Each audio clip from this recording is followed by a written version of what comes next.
Taraktaş için ayttılar endi pek ne kalkadı, şakacı kalkadı. Öyle toylarda pek ne diyekenler.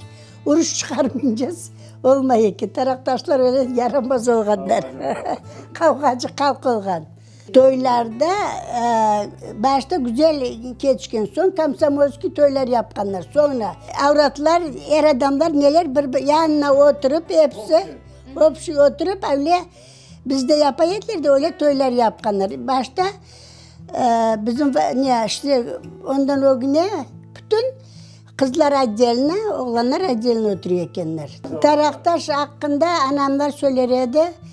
Ne işte pek güzel dökülüyordu o kadar. Tütünde çalışıyorkenler anam kıynalıyorken. Kolhoz, savhoz edi. Benim cenkten evvel anam rahmetli neden uğraşıyordu? Tütünde brigadir olup çalışkan. Babam cenk'e gitken 40. yılı.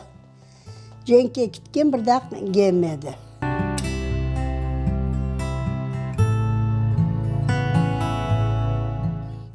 Ondan o gün 2 gün, 3 gün o güne çıkıp çöl tarafına gitken ekenler.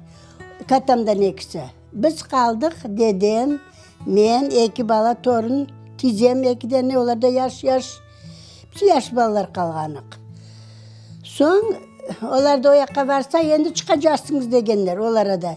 Ya men balalarım hepsi ne de kaldı, taraktaşta kaldıysa olar da çıkacaklar diye. Ondan ne kadar kaçacağız biz anamları görmedik.